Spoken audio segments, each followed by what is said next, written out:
그리하여 온 유대와 갈릴리와 사마리아 교회가 평안하여 든든히 서가고 주를 경외함과 성령으로 진행하여 수가 더 많아지니라. 아멘. 오늘 말씀은 우리 정창욱 교수님, 통신대학교 신약학 교수님으로 계시는데요. 예전에도 저희 교회에 와서 말씀을 전해주신 적이 있습니다. 오늘도 이렇게 오셔서 말씀을 전해주시는데 다같이 환영의 박수로 맞아주십니다.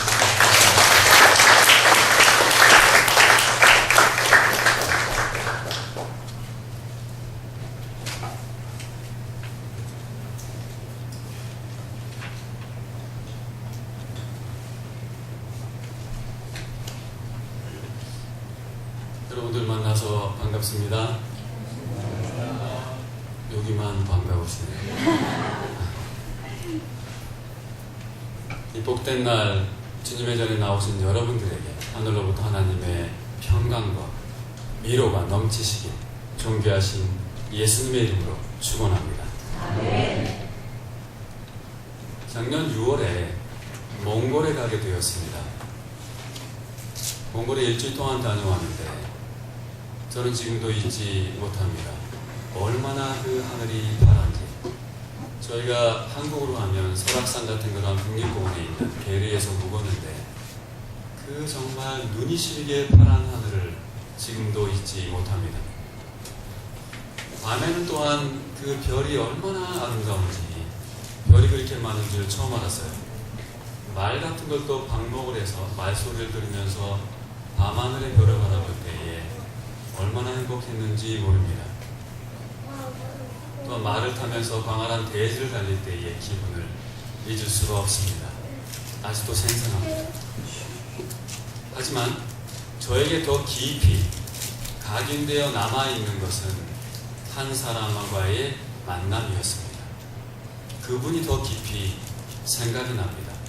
그분은 바로 몽골국제대학의 총장인 권 총장님입니다. 저보다 연배가 낮습니다. 그분이 어떻게 해서 총장이 되었느냐? 학교를 세웠는데 학교를 세우려고 몽골에 간 것이 아닙니다.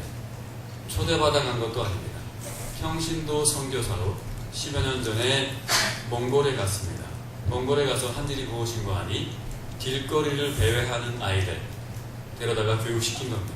여러분이 길거리를 배회한다 그러니까 약간 걱정되는 게 있어야 됩니다. 걱정되는 게 없다면 지금 좀 졸리신 건데 걱정이 무엇인가 하니 몽골은 여름은 무지하게 덥습니다. 겨울은 무지하게 춥습니다. 영하 30도, 어떤 데 40도. 길거리의 아이들이 어떻게 살아남을까 겨울에 걱정이 되시지 않는다면 그것은 지금 졸리신 건데 맞습니다. 어떻게 했을까요? 대들이 어떻게 살아남았을까요? 몽골은 난방을 어떻게 하는 거 하니 중앙에서 멸을 만들어서 그리고 배관을 통해서 배송해 줍니다. 그러니까 애들이 어떻게 하냐면 맨홀 뚜껑을 열고 들어가서 그 배관에 따뜻하니까 가서 옆에서 자고 살아남는 거예요. 그런 아이들을 데려다가 교육을 시켰습니다. 아이들이 변화했어요. 몽골 정부에서 이분에게 공식적으로 요청을 했습니다. 대학을 세워달라. 그래서 세워진 대학이 바로 몽골국제대학입니다. 몽골국제대학인데 스텝까지 다 합해서 직원까지 다 합해서 700명밖에 안 됩니다. 그러나 영향력은 엄청났습니다. 저희 학교가 4,000명인데 저희 학교 못지않게 아니 어쩌면 더 크게 영향력이 있는지 모르겠어요. 왜 그러냐? 어떤 것을 하는 거 하니 그 중앙아시아에 있는 그 국가들 있지 않습니까? 카자흐스탄이나 키르기스스탄 또는 중국에 있는 사람들이 학생으로 옵니다. 와서 무엇을 배우는 거 하니 일반 학문을 배워요. 기술도 배우고 사진도 배우고 여러 가지 배워요. 그런데 기독교 정신에 입각해서 성경에 입각해서 배웁니다. 4년 5년 동안 배워요. 철저하게 훈련받습니다. 그 학생들이 다시 어디로 돌아갑니까? 자기 고향으로 돌아가요. 뭐가 되는 겁니까? 평신도 선교사죠. 전율을 느꼈어요. 그분의 헌신이 없었다면 불가능한 일입니다. 돈이 있습니까? 사람이 있습니까? 몽골에 누가 오겠습니까? 그럼에도 불구하고 그분의 헌신을 통해서 그 놀라운 영향력이 펼쳐지고 있는 것을 아니 주님께서 놀라운 영향력을 이게 행사하도록 이끌어 가신 것을 볼 수 있었습니다. 개인뿐만 아니라 이와 같이 그 대학, 단체도 영향력을 미치는데 대학만 그런 것이 아니죠. 여러분들 영향력 있는 단체 환경하면 어디가 떠오릅니까? 그린피스 생각나시죠? 그죠? 안 떠오르시면 조금 졸리신 겁니다. 어린아이 구제하는 거 어디가 떠오르세요? 유니세프 떠오르죠. 그죠? 맞습니다. 이 단체들은 영향력을 미치며 살아갈 때에 존재할 때에 뭔가 굉장히 의미가 있고 울림이 있습니다.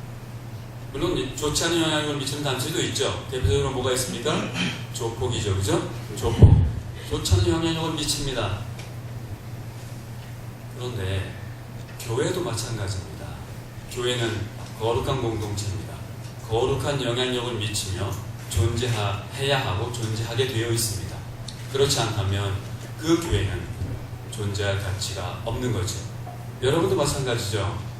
그리스도인으로 살아가시는데 우리가 정말 영향력 있는 하나님이 우리를 통해서 영향력을 행사하시는 그러한 인생을 살아야 되지 않겠습니까? 그러한 교회가 더불어서 동성교회가 되어야 되지 않겠습니까? 오늘은 그거에 대해서 말씀을 나누고자 하는데 물론 여러 가지 말할 수 있겠죠. 밖에서 봉사해야 된다 뭐 그런 얘기 할 수 있습니다. 그런 얘기가 아니요 근본적인 얘기를 하려고 합니다. 어떠한 것을 갖추어야만 어떤 것이 토대가 돼야만 영향력을 미칠 수 있는지 제 얘기가 아니고 오늘 본문 말씀 한 절 읽었습니다. 그 속에 원리가 다 들어있습니다. 이 말씀을 통해서 주님의 음성을 듣기를 소원합니다. 그래서 오늘 본문의 배경을 살펴보도록 하겠는데요. 사도행전입니다. 사도행전 맨 처음에 예수님께서 부활하셔서 제자들을 만납니다. 잘 들어보세요. 제자들 만났을 때에 말씀을 가르치세요. 그 후에 승천하십니다. 그 후에 제자들이 마가의 다락방에서 기도를 합니다. 뭘 받습니까?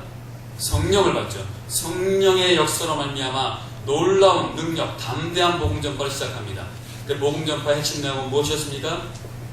부활하신 예수가, 너희가 죽인 부활하신 예수가 바로 그리스도다. 무슨 말이에요? 예수라는 청년이 너희가 죽였는데 그가 부활했고 그가 바로 누구라는 겁니까? 메시아, 구원자다 라는 것이었어요. 이 복음의 핵심이었습니다. 그 복음이 얼마나 능력이 있었는지 3,000명, 5,000명이 회개합니다. 놀라운 공동체를 누립니다. 부흥의 역사를 이루어 갑니다. 그러다가 뭐가 닥치기 시작합니까? 핍박이 닥칩니다. 그 핍박의 대대적인 핍박의 서곡이 무엇이었습니까? 바로 스데반 집사님의 순교였습니다. 그게 작년에 제가 여기가 설교한 건데 아마 여러분 기억이 안 나실 거예요. 기억을 안 하시는 게 저는 설교하는데 좋습니다. 제가 설교하는 거 다 기억하시면 제가 참 드릴 말씀이 별로 없거든요. 스데반 집사님 하여튼 죽음이었습니다. 스데반 집사님이 죽은 다음에 그 핍박을 이끌어가는 필두에서 핍박을 주도해가는 사람이 누구였습니까? 사울입니다. 여러분 잘 아시는 누구예요? 바울입니다. 이 바울이 다메섹으로, 다마스커스죠. 다마스커스로 기독교인들을 잡아서 박멸시키려고 붙잡아가지고 옥에 가두고 하려고 편지를 받아서 가는 중이었습니다. 그 중에 누굴 만납니까? 예수님을 만나요. 하늘에서 음성이 들리죠. 나는 내가 핍박하는 예수다. 완전히 뭐가 됐습니까? 핍박자에서 전도자가 됐습니다. 다른 말로 하자면 테러리스트가 평화를 전하는 자가 되었습니다. 이게 복음의 능력이거든요. 놀라운 일이 일어났습니다.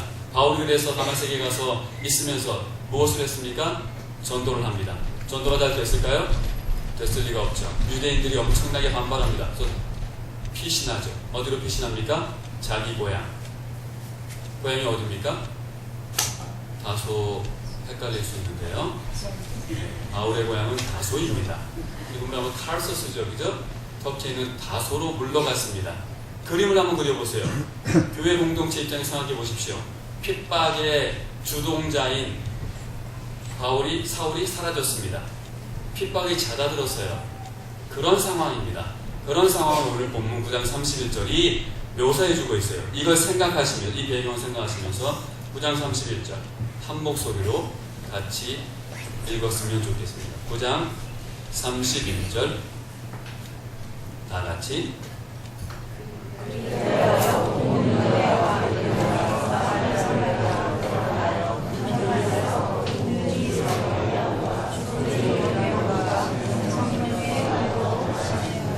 네, 여기서 주목할 단어는 첫 번째는 수가 더 많아지니라. 이 단어입니다.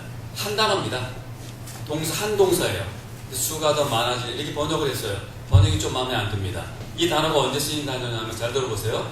말씀이 흥왕에 가니라. 말씀이 자라가니라. 그때 쓴 단어예요. 교회가 자라갔다는 것은 숫자가 늘어났다는 얘기가 본질이 아닙니다. 어떤 얘기입니까? 교회가 보이지 않게 성장했다는 것이에요. 무슨 얘기예요? 영향력이 커져갔다는 얘기예요. 자라가고 있었다는 얘기입니다. 역동적인 공동체로 존재하면서 영향력을 행사하고 있었다는 얘기입니다. 이게 사실 본문의 의미인데, 그렇다면 어떻게 이 초대교회는 그렇게 영향력을 키워가는 교회가 될 수 있었을까요? 하나씩 살펴보도록 하겠습니다. 본격적으로 살피기 전에 전제 조건인데요. 영향력이 큰 교회가 되기 위해서는 여러 주변에 있는 모든 교회, 이 세상에 있는 모든 교회가 하나의 교회라는 사실을 분명하게 인식하고 있어야 됩니다. 오늘 본문 말씀을 보면 이렇습니다. 어디 교회에 있느냐? 잘 들어보세요. 그리하여 온 유다와 갈릴리와 사마리아 교회가 평안하여, 이렇게 되어 있습니다. 어디에 있습니까? 온 유대와 갈릴리와 사마리아에. 그 많은 지역에 교회가 얼마나 많았겠어요. 근데 뭐라고 얘기합니까? 교회들이라고 하지 않고 교회라고 얘기해요. 원어에도 그렇습니다. 단수로 되어 있습니다. 이게 뭘 나타내 줍니까? 교회가 많지만 그 모든 교회는 뭐라는 얘기예요? 다 하나님의 교회라는 사실이에요. 이 사실을 분명히 알아야만 영향력 있는 교회가 될 수 있다는 것이죠. 이 봉담에도 얼마나 많은 교회가 있습니까? 봉담 지역에 있는 교회를 위해서 여러분들 기도하십니까? 도와주십니까? 협력하십니까? 그래야 합니다. 그래야 영향력인 교회가 될 수 있다는 것이에요. 봉담 지역뿐이겠습니까? 대한민국에 있는 모든 교회가 하나의 교회, 하나님의 교회라는 사실입니다. 이것을 인식하고 있어야 진정한 영향력을 미칠 수 있다는 것이죠. 어디 대한민국뿐이겠습니다. 아까 기도하셨는데 누가 기도하셨는지 모르지만 제가 참 감동을 했습니다. 북한에 있는 교회를 위해서 기도하는 여러분들 되시길 바랍니다. 제가 왜 은혜가 되느냐? 저도 항상 토요일이나 주일날 아침에 북한에 있는 교회를 위해서 기도합니다. 여러분들 북한에 있는 성도를 한번 생각해 보세요. 아까 기도자께서 왜 눈물을 흘리셨는지 모르지만 저는 느껴졌습니다. 북한에 있는 교회 성도들 어젯밤에 무슨 생각했을까요? 내일은 어디 가서 예배드릴까? 어떻게 핍박을 피할 수 있을까? 어떻게 마음껏 찬양할까? 이렇게 한답니다. 배를 타고 멀리 가는 거예요. 바다에 마음껏 찬양하는 거예요. 너무 감사한 거예요. 그 마음이 느껴지십니까? 그분들의 마음을 느끼시면서 기도하십니까? 그런 교회가 어떻게 영향력 없는 교회가 되겠습니까? 여러분들 아까 기도하신 그 기도자의 기도를 주님께서 들으시고 또한 우리의 기도를 들으시고 우리가 하는 북한 교회에 대한 기도를 들으시고 주님께서 북한에도 놀라운 기적을 이뤄주실 줄 믿습니다. 이것이고요. 기도하면 이게 좋고요. 그거에 못지않게 좋은 게 뭔지 아십니까? 북한 교회에서 성도들을 위해서 기도하면서 뭘 느끼십니까? 아, 내가 오늘 교회에 와서 이렇게 마음껏 예배드리고 찬양하는 것이 너무나 감사한 거구나 하는 걸 느낄 수 있어요. 얼마나 은혜가 되는지 몰라요. 제가 그렇지 않습니까, 여러분들? 제가 여기 아침에 와서 말씀 전하러 왔는데 얼마나 감사한지 몰라요. 제가 이렇게 마음껏 와서 자유롭게 와서 여러분들에게 아무 제한 없이 제약 없이 말씀을 전할 수 있지 않습니까? 어떻게 은혜가 안 되겠어요? 제게 은혜가 왜 안 되겠어요? 그 자체가 은혜가 됩니다. 북한교회에서 기도하는 순간에 여러분들에게 엄청난 은혜가 되지요. 그러한 성도들이 모인 교회가 어떻게 영향력 없는 교회가 되겠습니까? 여러분들 봉담에 있는 교회들을 위해서 기도하시고 대한민국에 있는 교회들을 위해서 기도하시고 북한에 있는 교회를 위해서 기도하시는 여러분들 되시길 바랍니다. 또한 중국도 마찬가지죠. 중국에 있는 교회들 엄청난 핍박에 시달립니다. 얼마나 순수한 줄 아십니까? 1년에 2-3번 갑니다. 중국에 선교로 가면 제가 가르치러 가지만 제가 은혜를 받아요. 왜 그럴까요? 걸리면 어떻게 됩니까? 거기에 교수도 앉아있어요. 신학교에 현직 교수입니다. 안식년도 가는 교수예요. 공산당원이죠. 당연히. 걸리면 어떻게 됩니까? 끝장이죠. 와서 주의 복음 전하겠다고 앉아있어요. 신학생 돼서 뭘 배우겠습니까? 여러분들 그와 같은 것을 기억하시면서 하나님 교회를 기억하시면서 기도하시며 나아가는 여러분들 되시기를 바랍니다. 본격적으로 살펴보겠습니다. 영향력 있는 교회가 되기 위해서는, 공동체가 되기 위해서는 첫 번째, 그 공동체에 평화가 있어야 됩니다. 이게 당연한 거 아니겠습니까? 여러분들, 어떤 공동체가 있는데 싸우고 다투고 하면 영향력을 어떻게 미치겠습니까? 옛날에 가와만사성이라는 그 말도 있지 않습니까? 가정이 먼저 잘 돼야 그게 나가서 영향을 미친다, 이런 얘기입니다. 맞습니다. 단체 자체 내에 어떤 평화가 없어서는, 다툼이 있어서는 영향력을 미칠 수가 없지요. 이것은 교회만 그런 것이 아닙니다. 정당을 생각해 보십시오. 정치하는 정당, 여당이든 야당이든 자기네끼리 싸워요. 싸우면서 국가를 위해 하겠습니다. 뭐라고 생각하세요? 니네나 잘해라. 그렇게 되죠. 그죠? 맞습니다. 이건 모든 단체에 해당되는 겁니다. 싸움이 있어서는 영향력을 미칠 수가 없다는 것이에요. 교회 공동체가 영향력 있는 공동체가 되기 위해서는 그 공동체에 평화가 있어야 됩니다. 그런데 여기서 말하는 평화는 그렇게 허접한 개념이 아닙니다. 모든 공동체에 해당되는 것이 아니라 교회에만 해당되는 것인데, 오늘 본문 말씀을 이렇게 번역했습니다만 번역은 이렇게 되어야 합니다. 잘 들어보세요. 9장 31절 다 같이 읽겠습니다. 9장 31절 시작.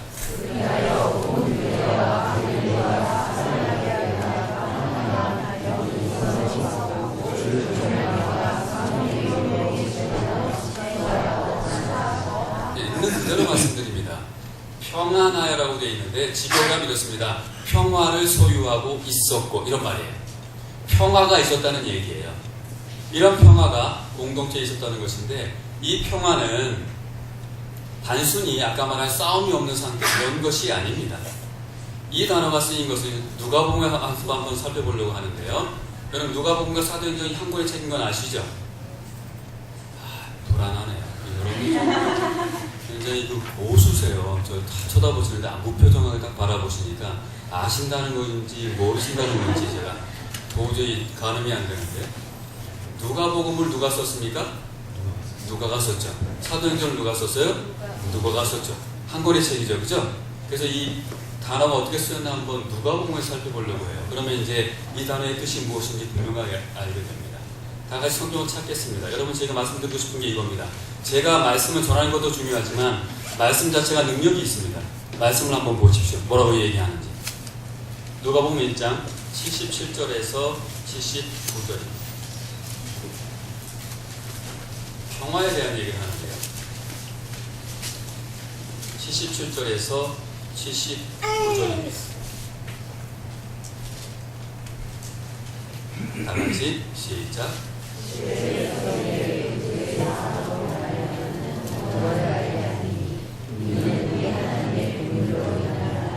이어서 온 은혜가 위로부터 우리에게 임하여 우리 발을 평강의 길로 인도하시리로다. 이게 어떤 내용인가 하냐면 사가랴입니다. 세례요한의 아버지 사가랴가 세례요한이 태어난 다음에 세례요한에 대해서 얘기합니다. 세례요한의 역할이 무엇이었습니까? 예수님을 준비하는 거죠. 그러면서 마지막에 예수님이 무엇을 하실 건지를 말해주고 있어요.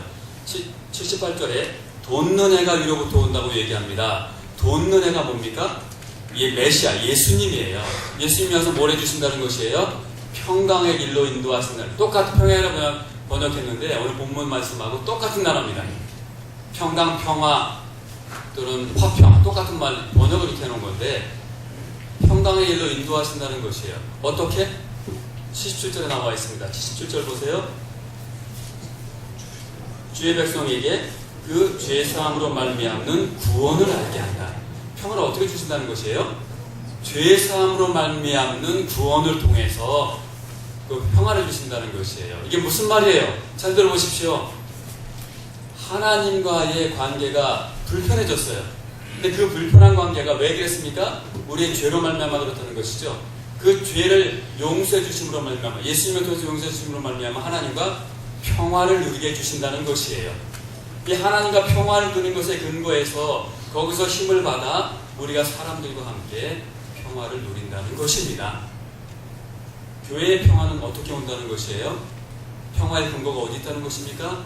하나님과의 관계에 달려있다는 것이에요. 하나님과의 관계가 평안하지 않으면서 인간과의 관계가 평안하기를 기대하지 말라는 것입니다. 교회 공동체는 그렇게 이루어져가는 공동체입니다. 교회가 언제 힘을 잃게 됩니까? 싸울 때 그렇습니까? 맞습니다. 근데 교회가 언제 싸우게 되나요? 언제 다툼이 일어나게 되나요? 교회에 하나님의 은혜가 떨어질 때 그렇습니다. 은혜가 떨어졌다는 얘기는 무엇입니까? 하나님과의 관계에 더 이상 평화가 없다는 얘기예요. 그러니 그 공동체에 평화가 있을 수 없죠. 다툼이 있을 수밖에 없다는 것입니다. 생각해 보십시오, 여러분들.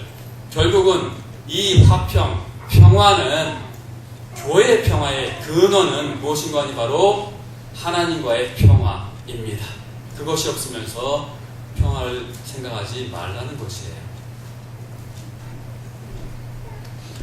조금 더운데 에어컨을 나오고 있는 건가요?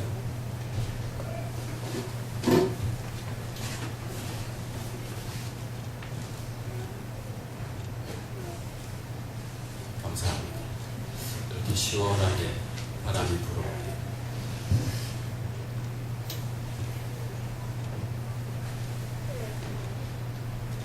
만약에 교회에서 이 하나님과의 평화에 대한 분명한 이해가 없다면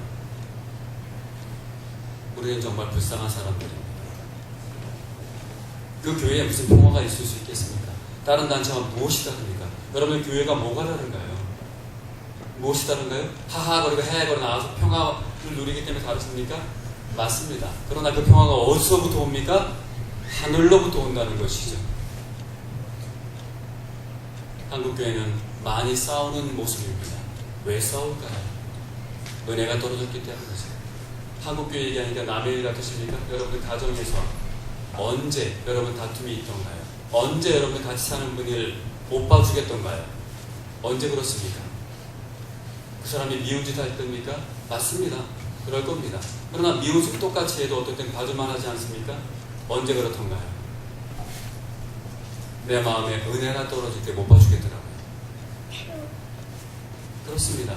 저는 가정 부부싸움 합니다. 집사람하고 싸울 때 있습니다. 그래서 어디까지 끝까지 갑니까? 끝까지 안 가죠. 하나님과의 관계를 생각하게 됩니다. 하나님과의 평화가 깨져버렸죠. 잘 이해가 안 가시는 것 같아서 이해를 돕기 위해서 제 예를 들겠습니다. 제가 아들이 하나 있습니다. 너무 불쌍하게 보지 마시고요. 딸도 하나 있습니다. 너무나 예쁜 사랑스러운 딸이 하나 있고 지질이 공상 말 진짜 더럽게 안 듣는 아들이 하나 있어요. 아들이 누구 닮았을까요? 대답하지 마시고요. 대답할 필요는 없습니다.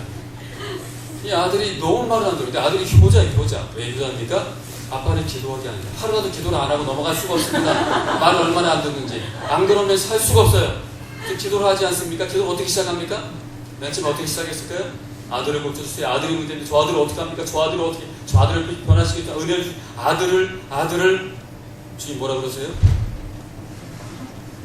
네가 나한테, 네 아들이 너한테 하지 않습니다.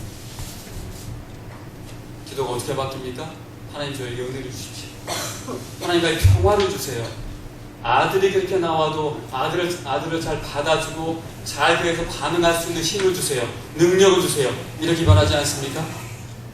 해보신 분들은 아실 거예요. 고개가 끄덕떨어지지 않는 분들은 기도를 안 하시는 분이에요. 그렇지 않습니까? 기도가 그렇게 시작되고 그게 끝납니다. 왜요?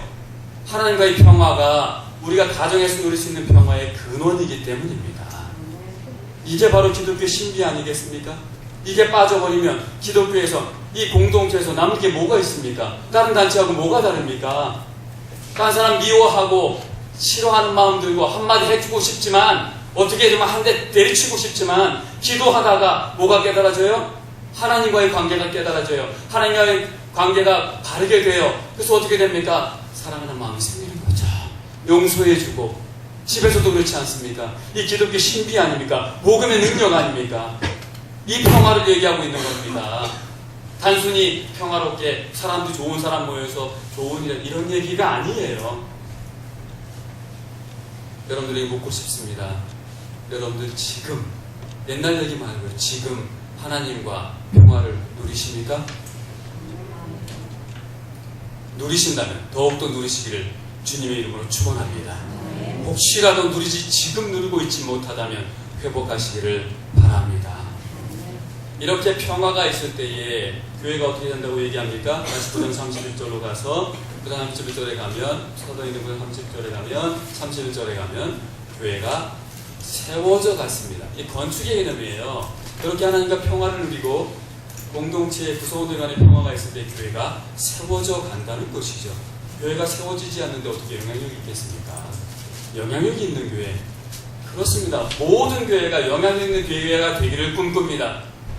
그리고 세워져 가기를 꿈꿉니다. 그러나 평화를 누리지 못하죠. 평화를 누릴 때 이와 같이 하나씩 세워져 가는 교회가 되는 줄 믿습니다. 두 번째, 어떻게 영향력 있는 교회가 되었느냐? 예수님과 하나님을 경외하면서 나아갈 때, 살아갈 때에 영향력 있는 공동체가 된다. 그렇게 얘기합니다. 다시 사도행전 9장 31절입니다. 다 같이 읽겠습니다. 9장 31절 시작. 그리하여 온 유대와 갈릴리와 사마리아 교회가 평안하여 주님을 수업하고 주를 경외함과 성령의 위로로 진행하여 수가 더 많아집니다. 있는 그대로 말씀드렸습니다. 하나님을 경외할 때에 그 공동체 하나님을 경외할 때에 영향력 있는 공동체가 된다는 것이에요. 경외가 무슨 말일까요? 저보다 연배가 높으신 분들은 좀 잘 이해가 될 것 같은데 저보다 연배가 낮으신 분들은 경외가 뭘까 생각이 될 겁니다. 그래서 제가 국어사전을 찾아봤습니다. 무슨 말인가 하니 공경하면서 무서워한다는 것이에요. 무슨 말이에요? 사랑하면서도 어려워한다는 것이에요. 어려워하면서도 사랑한다는 것입니다. 이것은 사실 하나님을 만나게 되면, 잘 들어보세요 여러분들, 하나님을 만나게 되면 나오는 자연스러운 반응이에요. 하나님을 경험하게 되면 나오는 아주 자동적인 반응입니다. 대표적으로 구약에 한 사람, 신약에 한 사람이 있습니다. 구약에 누가 있습니까? 이사야입니다. 이사야 선지자 6장에 보면 이사야 선지자가 하나님의 놀라운 영광을 봅니다. 하늘 보좌를 봅니다. 빛나는 보좌를 봅니다. 그때 뭐라고 얘기합니까? 할렐루야, 내가 주의 영광을 보았다 하지 않아요. 뭐라고 얘기해요? 화로다 나여 망하게 되었다다. 내가 입술이 부정한 백성 중에 살면서 거룩한 하나님을 배웠기 때문에 이렇게 얘기합니다. 이 쇼입니까? 진심입니다. 하나님을 만날 때 나오는 아주 자연스러운 반응이라는 것이에요. 신약으로 가면 베드로입니다. 베드로가 맨 처음에 주님을 만났을 때에 자기 배에서 예수님께서 말씀을 전하시죠. 그 다음에 예수님께서 뭐라고 말씀하십니까? 아침인데 뭐라고 말씀하세요? 깊은 곳에 가서 그물을 던져라. 그물을 던졌습니다. 어떻게 됐습니까? 엄청난 고기가 잡혔습니다. 그때 베드로가 뭐라고 얘기합니까? 오늘 땡 잡았다. 예수님 최고입니다. 커미션 드릴게요. 계속 한번 동업 한번 해보시죠. 라고 얘기하지 않아요. 뭐라고 얘기해요? 주여, 나는 죄인입니다. 나를 떠나십시오. 라고 얘기합니다. 무서웠어요. 두려웠어요. 언제 어떻게 두려워했는지 아냐고요? 예수님 뭐라고 말씀하세요? 두려워하지 말아라. 이제부터는 내가 사람을 낳을 것이다. 이렇게 얘기했어요. 두려웠습니다. 여러분들 왜 두려워했을까요? 고기 왕창 잡는 거, 만선, 그런 경험이 없었을까요? 비슷한 경험이 있었을 겁니다. 근데 왜 그렇게 두려워했어요? 왜 나는 죄인입니다 떠나소서 했을까요? 그 아침에 절대 고기를 잡을 수 없습니다. 그거는 베드로의 경험상 알 수 있고 베드로 이전에 내려오는 얘기로도 다 알 수 있는 얘기예요. 절대 고기 잡을 수 없는 그러한 시간입니다. 그럼에도 불구하고 어떻게 됐습니까? 고기를 잡았어요. 이게 뭘 나타내줘요? 예수님이 고기까지도 오게 하시는 분이구나. 그걸 누가 할 수 있어요? 신적 존재만 할 수 있어요. 하나님만이 할 수 있어요. 베드로는 이분이 신적 존재라는 것을 알았어요. 신적 존재는 하나님을 만났을 때 뭐라고 얘기합니까? 땡 잡았다. 가 아닙니다. 나 축복받았다가 아니죠. 자연스럽게 뭐라고 얘기합니까? 나는 죄인입니다. 왜 그렇습니까? 그 주님 앞에 자신의 모습을 비춰보기 때문이죠. 이게 바로 경외입니다. 하나님을 경험하고 하나님이 누구신지 알게 되면 나오는 자연스러운 반응이죠. 그래서 오해하면 안 되는데요. 하나님을 사랑하게 되면 또한 경외를 하게 됩니다. 우리 너무나 쉽게 얘기하죠. 찬양하면서 주님 사랑합니다. 할렐루야 사랑해. 쉽게 얘기합니다. 그러나 경외심이 없는 사랑은 거짓입니다. 하나님을 경외하지 않는데 사랑한다. 거짓말입니다. 사랑과 경외는 동전의 양면과 같습니다. 옆에 있는 분에게 한번 해보실까요? 사랑한다면 경외하십시오. 안 하시는 분. 눈은 부릅뜨고 말씀하지 마시고요. 사랑한다면 경외하십시오. 사랑과 경외는 동전의 양면입니다. 나중에 자녀 둘 나오시면 이름을 하나는 사랑이 하나는 경외의 기초수행사일 것 같아요. 좀 더 제가 구체적으로 설명드려볼게요. 창세기 22장에 가면 누가 나옵니까? 아브라함과 이삭 사건이 나와요. 이삭을 바치는 사건이 나와요. 모리아 산으로 갑니다. 3일 동안 갑니다. 3일 동안 가서 이삭을 잡으려고 하죠. 근데 뒤에 사자가 나타나서 뭐라고 얘기합니까? 아브라함아, 아브라함아, 손대지 마라. 급하게 얘기하죠. 그죠? 내가 독자까지 아끼지 아니하였으니 이제야 내가 나를 사랑하는 줄 알겠다. 그렇게 돼 있을 것 같죠. 그죠? 그렇게 안 돼 있어요. 확인해 볼까요? 창세기 22장 12절 뭐라고 되어 있을까요? 우리가 생각하는 거하고 아주 개념이 틀립니다. 22장 12절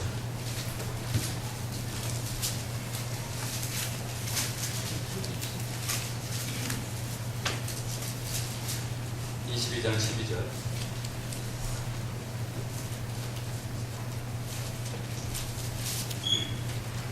다 같이 읽겠습니다.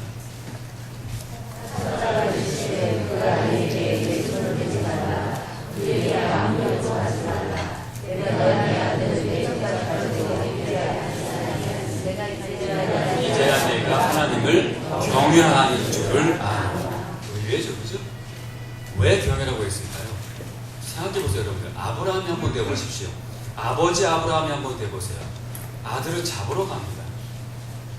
여러분들, 제가 아들을 사랑할까요? 사랑하지 않을까요? 그거 모르시는 분은 아직 참부모가 아닙니다. 아들을 사랑해요. 너무 사랑해요. 목숨까지 주고 싶어요. 아브라함에게 이삭은 어떤 아들이었습니까?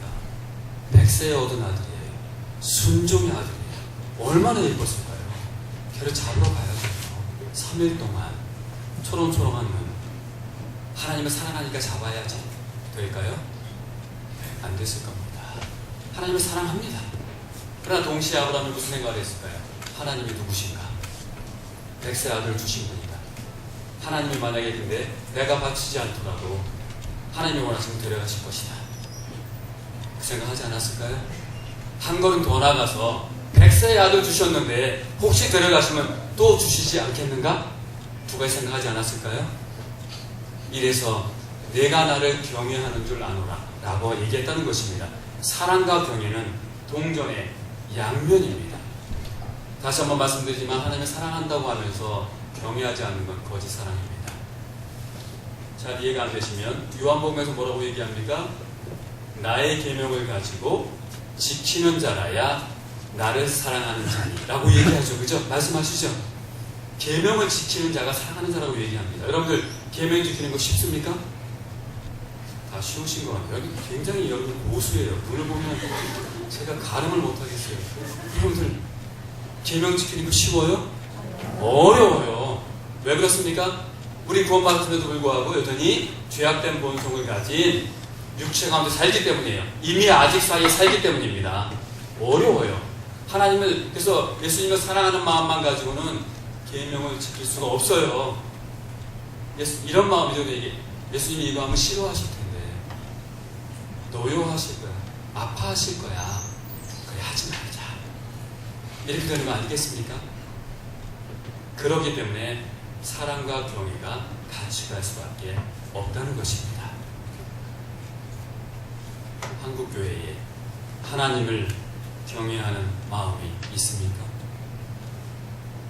더불어서 동산교회에 하나님을 경외하는 기운이 휘몰아치고 있습니까? 여러분들 마음속에 하나님을 경외하는 마음이 아주 힘차게 작동하고 있습니까?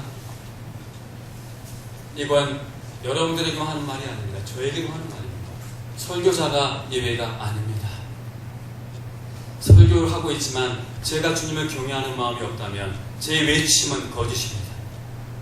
제가 말하는 하나님 사랑은 거짓입니다. 여러분들 마음속에 진정 주님을 경외하는 마음이 있으십니까? 사랑하는 마음이 있으십니까? 더욱더 넘쳐나기를 주님의 이름으로 축원합니다. 교회에서 왜 싸우냐고요? 집안에서 아까 얘기한 대로 왜 싸우고 어르렁거리고 끝까지 가냐고요? 아니, 싸울 수 있습니다. 싸움이 없어야 된다라고 생각하지 않습니다. 초대교회에서 다툼이 있었습니까? 분열이 있었습니다. 아픔이 있었습니다. 그러나 해결을 했죠. 그렇습니다. 다툼이 있을 수 있습니다. 가정에서도 부부간에 다툼이 있을 수 있습니다. 아까 말씀드려도 다툽니다. 그러나 끝까지 안 갑니다. 왜? 다투다가 어디를 보기 때문에요? 하늘을 보죠. 기독교인이 다른 거 아닙니까? 하나님의 교회가 다른 점 아닙니까? 하늘을 봅니다. 무슨 생각합니까? 하나님이 계시는데. 그래, 하나님 앞에 서야지. 이 사람 보면 정말 내가 어떻게 하고 싶지만 하나님이 계시는데. 이 교회의 구별성 아닌가요? 성도의 구별성 아니겠습니까?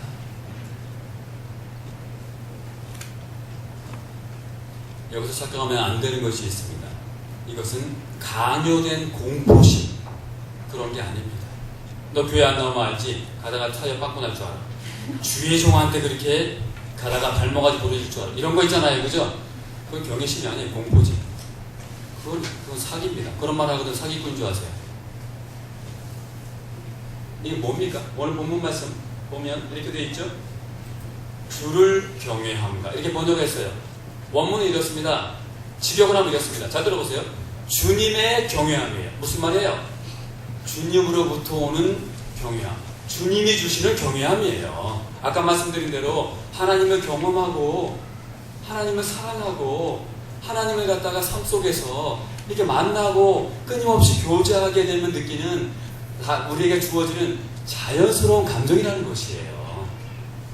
하나님을 정말 하나님의 사랑을 느끼기 때문에 아까 찬양하셨는데 은혜를 부어주십시오. 얼마나 좋은지 몰라요. 그죠? 사랑 안에서 일어날 것입니다. 맞습니다.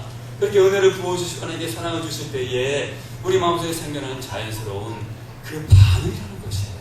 그 경외함이에요. 학교 얘기를 좀 하겠습니다. 제가 청신대학교 신학과에 있는데 10여 년 전부터 이미 제가 학교 처음 와서부터 그런 걸 시도했습니다. 아이들에게 첫 번째 시간에 얘기합니다. 얘들아 미안하다. 중간고사 기말고사 본다. 미안해. 두 번째, 근데 기말고사 중간고사에 시험 감독은 없다. 정확하게 얘기하면 하나님이 시험 감독이시다. 하나님 앞에서 해라. 그거 못하겠거든 우리 학교 문 닫아버리자. 신학과 폐지하자. 기독교 대학, 기독교 대학, 이 말이 무슨 말이 되어버렸습니까? 허접한 대학 이렇게 되어버렸어요. 부실대학. 얼마나 창피한 일입니까? 눈에 보이지 않는 가치인데 말입니다.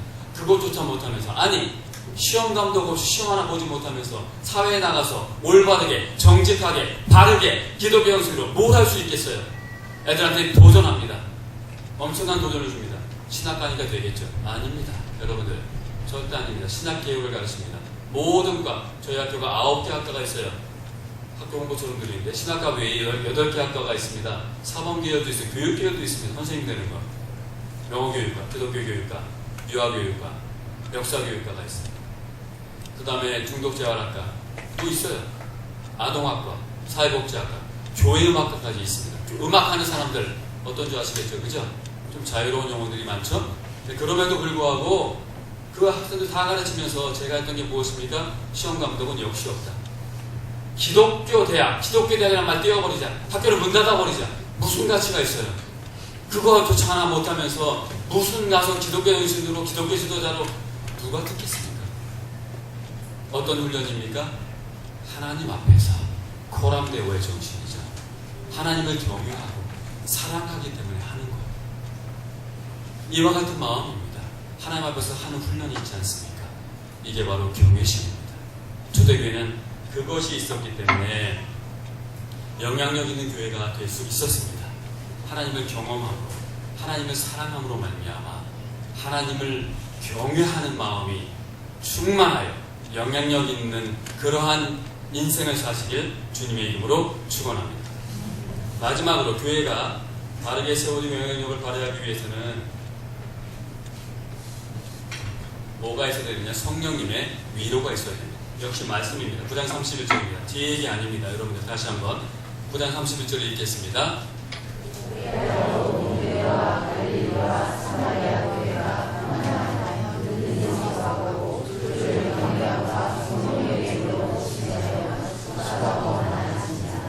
네, 하나님을 두려워하는 마음만 가지고는 역동적인 공동체가 될 수 없어요. 뭐가 있어야 됩니까? 성령님의 역사가 있어야 됩니다. 평화 누리는 것, 이 모든 것도 성령님의 역사가 있어야 가능합니다. 그래서 오늘 성령님의 위로라고 얘기를 하는데요. 여기서 위로라고 번역된 단어는 사실은 위로만 되는 게 아니라 격려, 또 다른 의미로 하면 훈계가 됩니다. 요청, 훈계. 두 가지입니다. 훈계가 되고요. 또 다른 하나는 무엇입니까? 위로가 됩니다. 이런 의미입니다. 어떤 의미일까요?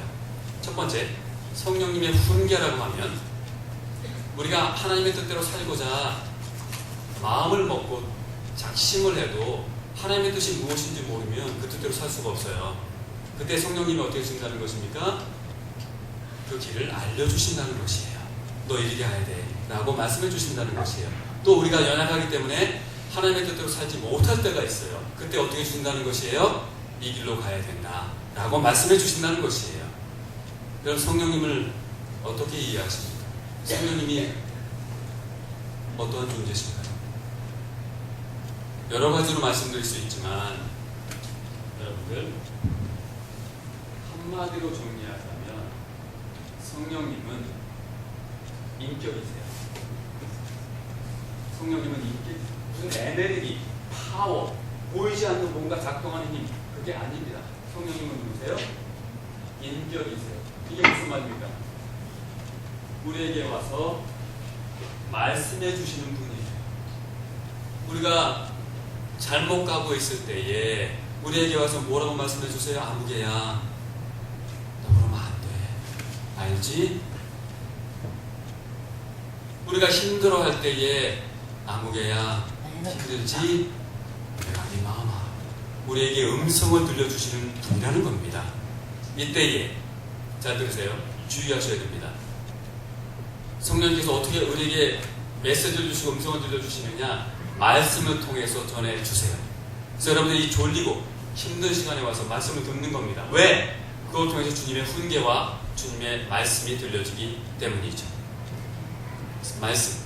여러분들 물론 그렇습니다. 이렇게 얘기할지 모릅니다. 주님, 교수님이에요. 제 경험이 있는데 무슨 경험이요? 기도할 때에 주님의 음성을 들은 적이 있습니다. 성령님의 음성을 들은 적이 있어요. 들려주시기도 합니다. 저는 제한적으로 하도 답답하시면 주신다고 생각해요. 답답하게 만드는 분이에요. 그걸 듣는 분은 사실은. 왜? 그 사도 바울이 사도행전 16장에서 소아시아에서 복음을 계속 전하잖아요. 그죠? 마케도니아 환상을 보지 않습니까? 마케도니아인이 환상에 나타나서 우리를 봐서 도우라고 얘기하잖아요. 그죠? 이게 좋은 겁니까? 좋은 거 아니에요, 여러분들. 바울이 하도 말을 안 들어먹으니까 환상을 보여줬어요. 성령께서 막으셨어요. 끝까지 모집을 한 거예요. 소아시아에서요. 그리고 어떻게 됐어요? 답답해서 환상을 보여주시죠. 특별한 경우에 들려주시긴 합니다. 부인하지 않겠습니다. 그러나 그걸 추구하면 안 됩니다. 가장 큰 오류 중 하나가 무엇입니까? 특별한 것을 보편화시키는 거죠. 그죠? 그거는 아주 특별한 경우에, 정말 아주 특별한 경우에 한 번씩 해주시는 거예요. 그걸 추구하시면 안 됩니다. 성령님의 훈계는 어떻게 들려줍니까? 말씀을 통해서 들려주는 줄 믿으시기 바랍니다. 그래서 말씀에 집중. 그래서 말씀이 중요한 거예요. 그래서 말씀이 중요한 딴 게 아니고 주의 음성을 듣기 위해서 다시 돌아가서 그렇게 훈계해 주신다는 것이에요. 두 번째, 성령님은 훈계만 하시는 분이 아니에요. 야단만 치는 분이 아니에요. 그러면 안 돼. 이거 해 저거 해라. 지적질만 하는 분이 아니라는 거죠. 어떤 분이세요? 우리가 힘들어하고 어려워하고 낭망할 때 와서 위로해 주시는 분이세요. 아무개야, 힘들지? 그래, 내가 네 마음 알았다. 그래, 힘을 내. 길을 가야 되겠지?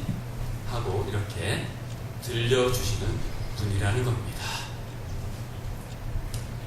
여러분들 마음속에 성령님이 계신가요?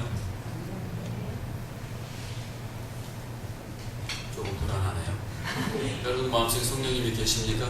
네. 어떻게 아세요? 말씀이 얘기하기 때문이다. 말씀이 뭐라고 우리에게 정확하게 말해줍니까?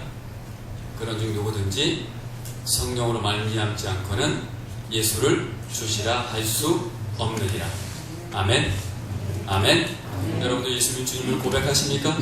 진정한 주님으로 믿으십니까? 그럼 여러분 가운데 성령님이 계신 줄 믿으시기 바랍니다. 또 뭐가 있습니까? 그런데 누구든지 그리스도의 영이 없으면 그리스도의 사람이 아니다. 분명합니다. 여러분도 그리스도인입니까? 그리스도를 믿으십니까?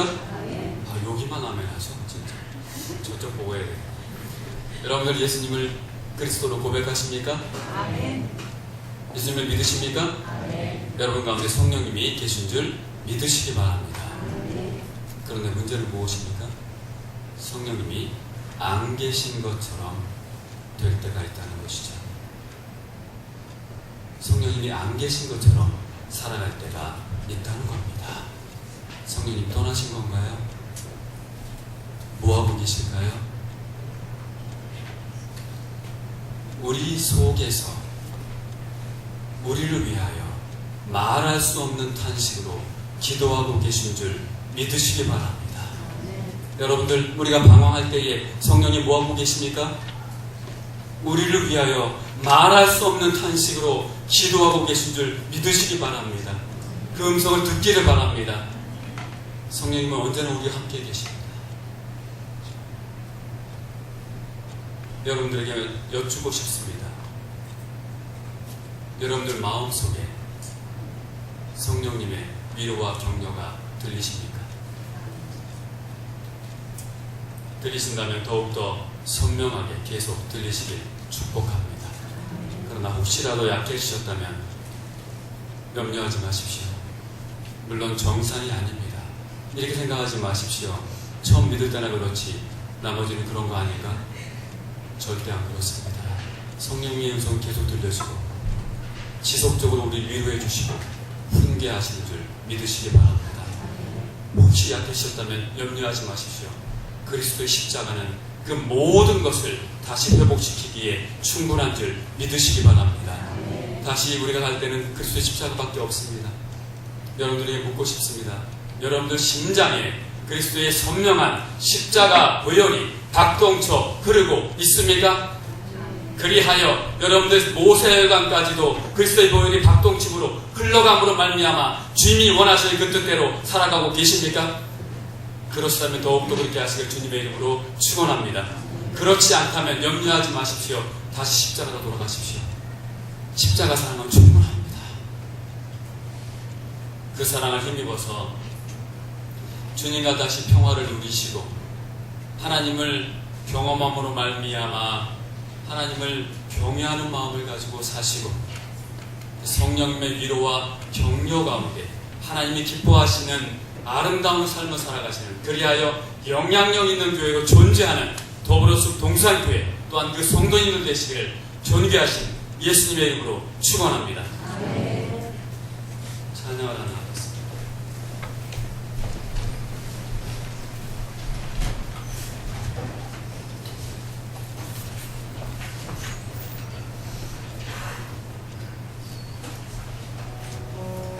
여러분들에게 이렇게 말씀드리고 싶습니다. 여러분들 하나님을 사랑하십시오. 하나님과 평화를 누리십시오. 하나님을 경외함으로 살아가십시오. 이렇게 말씀드리고 설교가 끝나면 좋겠습니다. 그러나 그것은 잘못하면 우리를 신율법주의로 이끌고 갑니다. 여러분들 그게 되던가요? 이제 모든 사람과 평화해야지 되던가요? 안 됩니다. 그렇게 할 수 있는 능력이 우리 가운데 있습니까? 없습니까? 없습니다. 그 능력이 어디로부터 옵니까? 십자가로부터 옵니다. 하늘로부터 옵니다. 이게 기독교의 비밀입니다. 십자가로 나갈 수 있기를 원합니다. 다시 십자가로 돌아갈 수 있기를 원합니다. 눈을 감으시고요. 여러분들에게 호소하고 싶습니다. 간절히 말씀드리고 싶습니다. 십자가의 보혈이 여러분의 심장에서 박동치고 있지 않다면 그것은 정상이 아닙니다. 하나님의 뜻대로 살아갈 수 없습니다. 하나님과 평안을 누릴 수 없습니다. 평안을 누리고 있지 않는 것입니다. 하나님을 경외할 수 없습니다. 성령의 위로와 격려 강력하게 체험할 수 없습니다. 다시 십자가로 돌아갈 수 있기를 원합니다. 그 사랑으로 돌아갈 때의 그 풍성한 사랑, 그 놀라운 주님의 능력이 우리를 회복시켜 주시는 줄 믿습니다. 이와 같은 고백을 주님께 할 수 있기를 원합니다. 같이 찬양으로 주님께 나아가시겠습니다.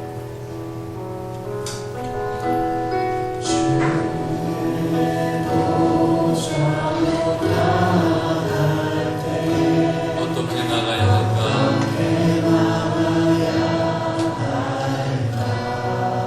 나를 구원한 주의 십자가,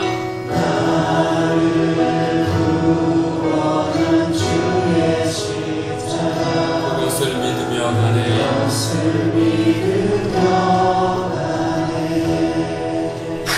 주의 보좌로 나아갈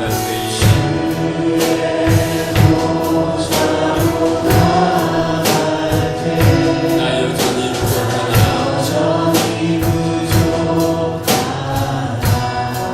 나를 품으신 주의 그 사랑, 나를 품으신 주의 그 사랑, 그것을 믿으며 가네. 자격 없는 내 힘이 아님, 자격 없는 내 힘이 아님, 오직 예수님의 보혈로, 오직 예수님의 보혈로. 자격 없는 내 힘이 아님, 자격 없는 내 힘이 아님, 오직 예수님의 보혈로, 오직 예수님의 보혈로. 십자가의 사랑, 십자가의 사랑, 완전하신 사랑, 이기고 나갑니다.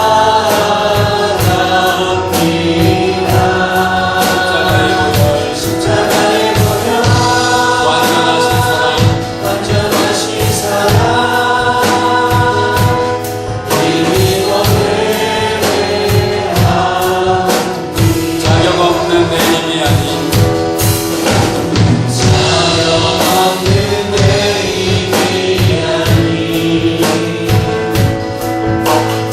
오직 예수님의 보혈로. 자격 없는 내 힘이 아닌, 자격 없는 내 힘이 아닌, 오직 예수님의 보혈로, 오직 예수님의 보혈로. 두 손을 드시고 나가시겠습니다. 십자가의 보혈, 완전하신 사랑, 이기고 나갑니다.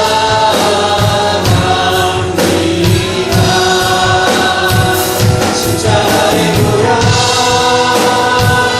완전하신 사랑, 이기고 예배합니다.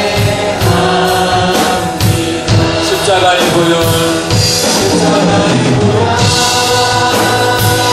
완전하신 사랑, 이기고 나갑니다.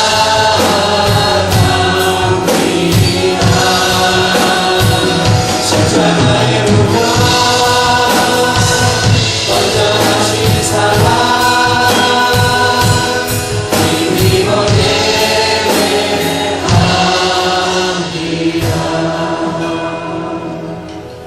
여러분들에게 다시 한번 묻고 싶습니다. 여러분들 가슴 속에 그리스도의 보혈이 박동쳐 흐르고 있습니까? 박동쳐 흐르고 있다면 더욱더 힘차게 박동치기를 축복하고 또한 그렇게 기도하시기 바랍니다. 그러나 행여라도 약해져 있다면 이 시간에 다시 한번 십자가로 나오시기를 바랍니다. 주님께 간구하실 때 그 놀라운 사랑이, 풍성한 사랑이 우리를 다시 회복시켜 주시는 줄 믿으시기 바랍니다. 그 믿음을 가지고 십자가 앞에 나가기를 원합니다. 이 시간에 기도하기를 원합니다. 소리를 내셔도 좋고 소리 내시 않으셔도 좋습니다. 중요한 것은 소리 내고 안 내고가 하는 것이 아니라 단 한 가지 간절한 마음으로 주님 앞에 나아가기를 원합니다. 이 시간에 주님 앞에 나아가시겠습니다. 사랑하신 나의 주님, 나의 하나님 아버지, 나의 하나님 아버지, 아들을 주셨습니다. 십자가를 주셨습니다. 아버지 하나님, 구원을 주셨습니다. 평화를 주셨습니다. 하나님 아버지,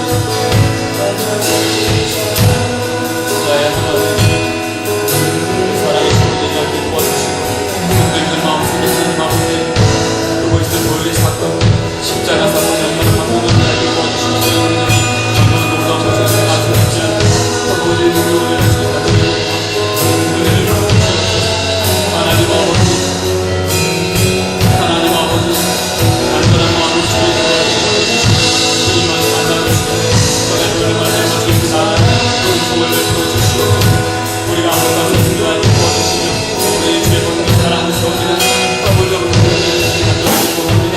어머니 주님의 성령 은혜만이 어머니 없이 나갈 수 있음을 다행히 도와주시옵소서. 주님 아버지 하나님 우리에게 주시옵소서. 하나님 세워주시옵소서.